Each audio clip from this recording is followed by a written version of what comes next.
రెడ్డిపల్లి అనేటటువంటి గ్రామానికి వెళ్ళడం జరిగింది. ఈ గ్రామం నర్సాపూర్ మండలంలో ఉన్నది. ఆ గ్రామంకి ఒక విచిత్రమైన పరిస్థితి ఉన్నది. ఒక పక్క RRRలో వాళ్ళ భూములు పోతున్నాయి, ఇంకొక పక్క కాళేశ్వరంలో వాళ్ళ భూములు పోయినాయి, ఇంకొక పక్క రైల్వే లైన్ వాళ్ళు వచ్చి సర్వే చేసిపోయారు. అది ఎడిదికి వస్తుందో అర్థం కాని పరిస్థితి ఉన్నది. అంటే RRRలో నర్సాపూర్ మండలంలో 13 విలేజెస్లో ఉన్నటువంటి భూమి పోతున్నటువంటి సందర్భం ఉన్నది. కానీ రెడ్డిపల్లి ప్రత్యేకం ఎందుకంటే రెడ్డిపల్లి రైతులు నాకు నిన్న మొత్తం బొమ్మ కూడా చూపించి వివరంగా చెప్పారు.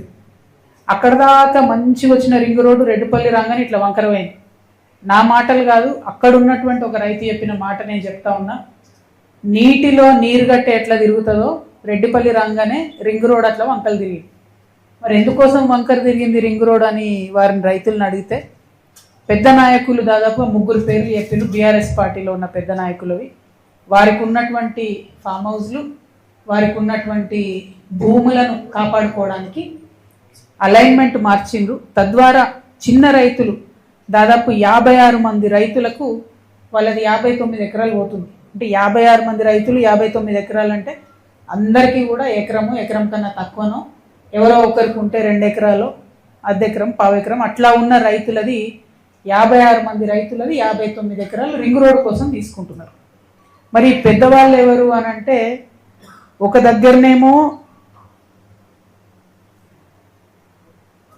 దగ్గరనేమో రెడ్డిపల్లి, చిప్పల్తిర్తి, తునికి ఈ 3 గ్రామాల మధ్యలో ఒక 400 ఎకరాల ఫామ్ హౌస్ వచ్చింది.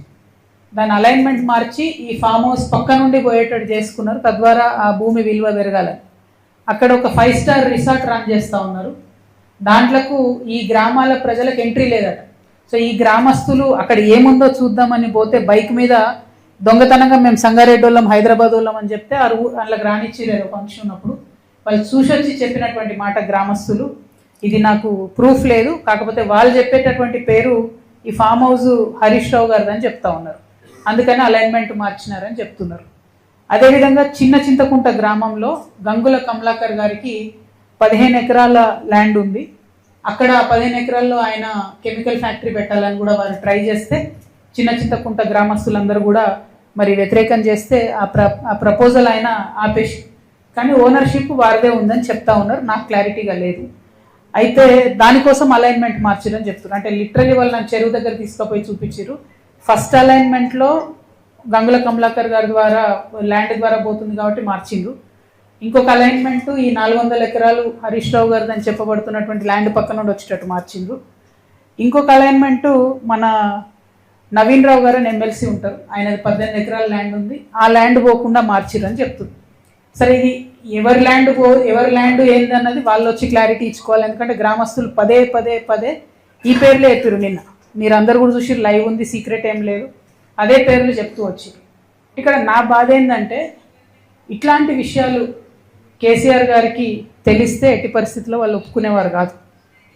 ఇది నేను ఇక్కడ అబ్జర్వ్ చేసిన నిన్న మెదక్లో. ఎందుకు ఓడిపోయినాం మెదక్ అని ఆలోచన చేసి ఇట్లాంటి పనులు చేయడం వల్ల ఓడిపోయాను. కేసీఆర్ గారి కళ్ళకు గంతలు కట్టి ఇట్లాంటి పనులు చేయడం ద్వారా ఓడిపోయాను. సరే, నేను బీఆర్ఎస్లో లేను, కానీ లోపాలు